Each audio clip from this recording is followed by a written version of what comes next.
Sejam muito bem-vindos, bem-vindas a mais um episódio do nosso Santo Pode Mais, o podcast que te aproxima do céu. Compartilhe com seus amigos, sua família, o nosso canal no YouTube, curta e compartilhe o nosso perfil do Instagram e TikTok. Por que devemos participar da Santa Missa aos domingos? Que significado tem isso para a nossa vida cristã? É importante ou não é importante? É um dever, uma obrigação? O que você pensa sobre isso? Participar aos domingos da Santa Missa, para muitos cristãos, é uma grande dificuldade, devido ao trabalho, ou porque está cansado, ou porque não tem o hábito de participar. Outros dizem que não é necessário, só vou quando preciso, ou em alguns momentos especiais. Aqueles que dizem, eu assisto pela televisão e já é o suficiente, né? O que pensar sobre isso? Bom, resumidamente a resposta é, eu devo participar da Santa Missa aos domingos porque está prescrito nos mandamentos da lei de Deus e nos mandamentos da lei da Igreja. O preceito de ir à missa aos domingos, em particular, está muito ligado ao terceiro mandamento do Decálogo, da lei de Deus, que é santificar os domingos. A lei divina ordena santificar o domingo.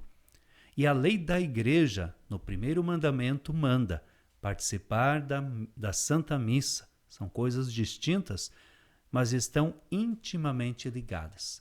Então nós vamos entender a diferença entre uma e outra, né? Qual é essa diferença que existe? O primeiro ponto que quero destacar é que os 10 mandamentos são uma lei inscrita na natureza das coisas. Moisés subiu ao Sinai e lá recebeu o Decálogo, o que nos facilitou muito a vida.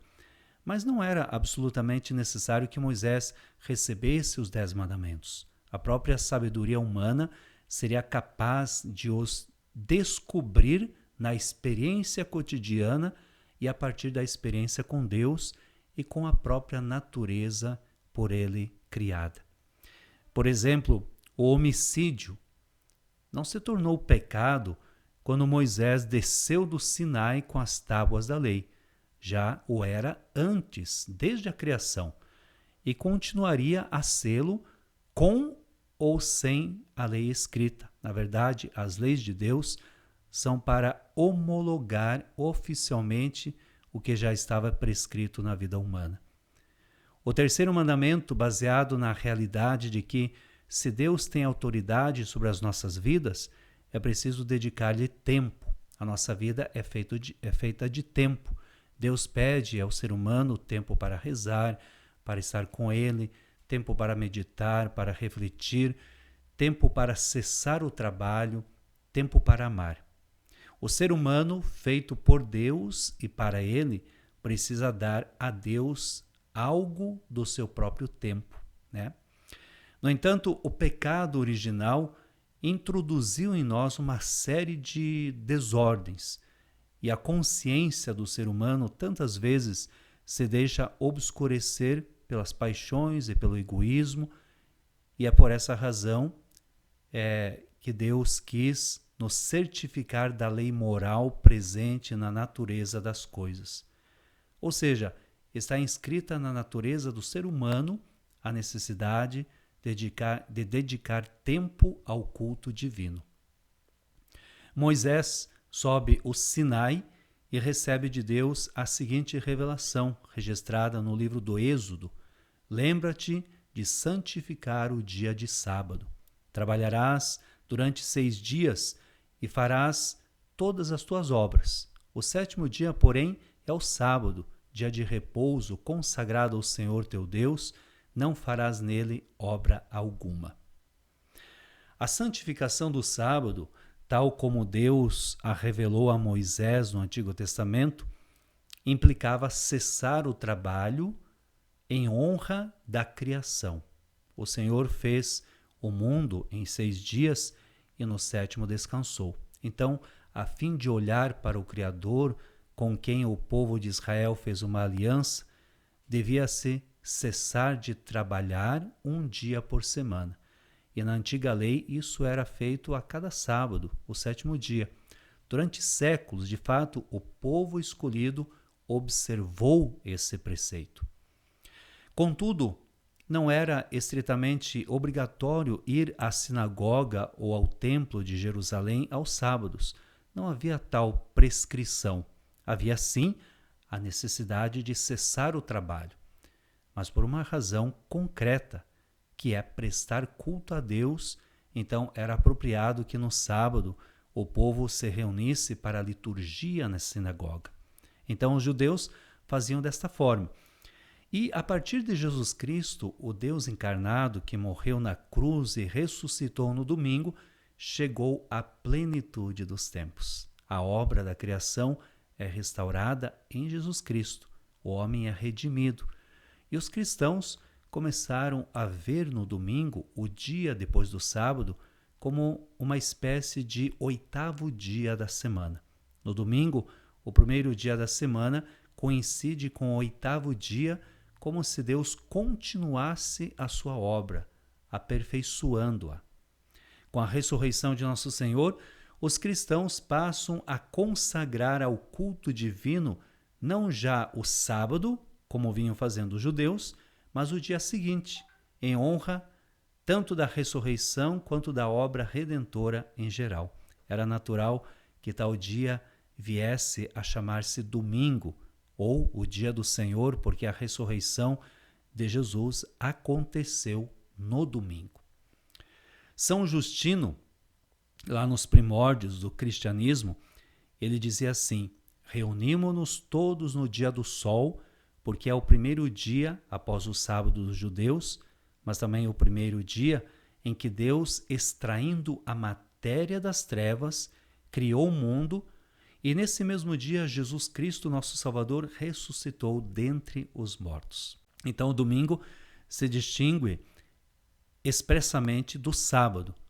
No Antigo Testamento, o sábado era o dia de descanso. No Novo Testamento, o domingo é planificada a Páscoa de Cristo e anuncia-se o repouso eterno do homem em Deus. Portanto, o domingo não é dia de trabalhar. Sim, há trabalhos que são necessários, inclusive aos domingos. Pessoas que precisam trabalhar não têm outro jeito. Por exemplo, um enfermeiro, um médico de pronto atendimento no hospital, aquele que deve cumprir a escala no mercado, um plantonista numa farmácia. Existem serviços que devem ser prestados, mas, em regra, devemos nos privar de trabalhar no dia do Senhor. O domingo não pode ser tratado como um dia qualquer. A menos que a pessoa viva num país sem qualquer tradição cristã, cuja legislação não respeite o descanso dominical. Nesse caso, é preciso paciência, né? Então, veja a lógica de tudo isso. Se eu vou cessar o trabalho no domingo para dar tempo a Deus, nada mais oportuno do que ir à igreja. E se eu vou à igreja, nada mais oportuno do que participar da Santa Missa, que é o culto a Deus por excelência. Está aqui o motivo por que a igreja estabeleceu por preceito que os católicos devem assistir ou participar da missa aos domingos. É um mandamento da igreja. Os cristãos, desde o início, reúnem-se para celebrar a Eucaristia aos domingos, mas esse costume foi sendo formalizado na legislação da igreja com o passar do tempo. No Catecismo da Igreja Católica, lá no número 2042, está lá os 5 preceitos gerais da igreja, que são uma espécie de resumo das obrigações dos fiéis presentes também no Código de Direito Canônico. O primeiro preceito diz: participar da missa inteira e abster-se de trabalho servis nos domingos e festas de guarda. Então, exige-se que os fiéis santifiquem o dia que se comemora a ressurreição do Senhor, bem como as principais festas litúrgicas em honra dos mistérios do Senhor, da bem-aventurada Virgem Maria e também dos santos, né?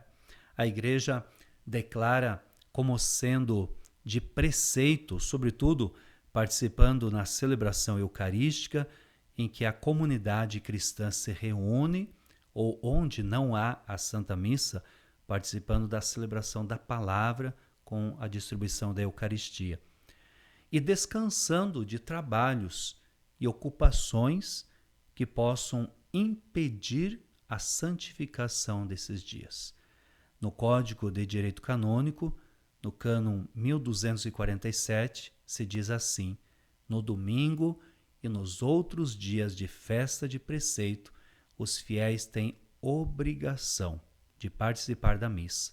Além disso, devem abster-se das atividades e negócios que impeçam o culto a ser prestado a Deus, a alegria própria do dia do Senhor e o devido descanso da mente e do corpo. Então vejam que o Código de Direito Canônico determina num só ato o cumprimento do descanso, a santificação do domingo, como está nos mandamentos da lei de Deus, e determina a participação na Santa Missa, como está nos mandamentos da Igreja, a obrigatoriedade de observar esses mandamentos. Para não ir à missa de domingo, é preciso ter alguma razão grave. Quais são os motivos que podem isentar o fiel de ir à missa dominical? O motivo pode ser de enfermidade, uma doença que não permita o deslocamento até a igreja, ou por morar muito distante da igreja e não ter condições de locomoção. Outro motivo, ter idade já muito avançada e com dificuldades de andar, ou a necessidade de caridade. Por exemplo, uma pessoa que precisa assistir ou cuidar de um doente ou um idoso que não pode ficar sozinho, né? Então, tudo isso isenta o fiel de participar presencialmente da missa dominical. E pode, então, é claro, rezar em casa, assistir à Santa Missa pela TV, pela internet. Faltar à missa, portanto, tem que ter um motivo justo. O Catecismo da Igreja Católica diz que aqueles que deliberadamente faltam a esta obrigação cometem pecado grave.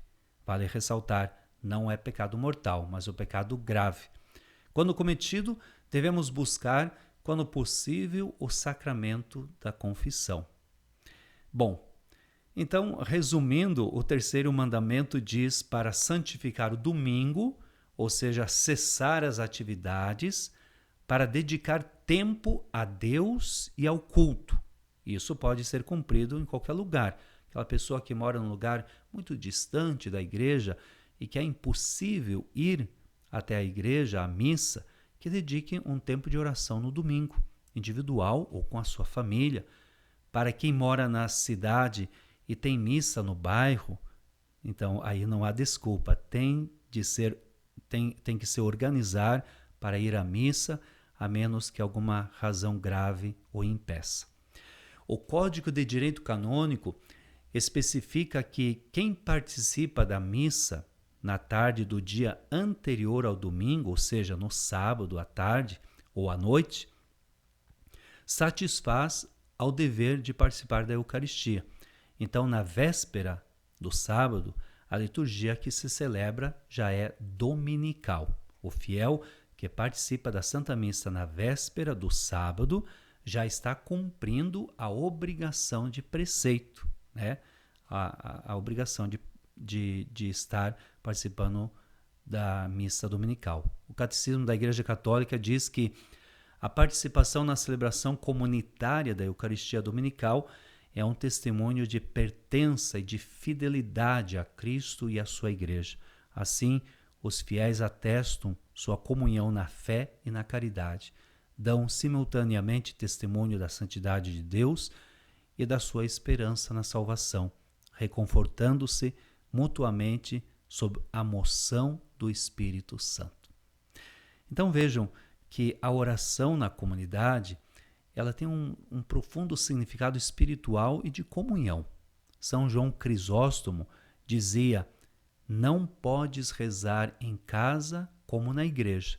onde se encontra o povo reunido, onde o grito é lançado a Deus de um só coração, há ali algo mais: a união dos espíritos, a harmonia das almas, o vínculo da caridade, as orações dos presbíteros. O domingo é um tempo propício à reflexão, ao silêncio, ao estudo e à meditação, que favorecem o crescimento da vida interior da pessoa e também contribui para que todos tenham tempo de repouso e de lazer suficiente para cultivar sua vida familiar, cultural, social e religiosa.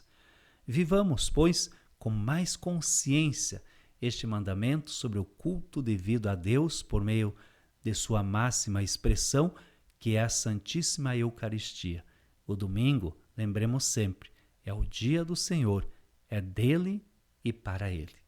Muito bem, então aqui neste episódio nós tratamos sobre como devemos de participar da Santa Missa ao domingo. Muito obrigado você que acompanha todos os episódios do nosso podcast. Que Deus te abençoe e até a próxima.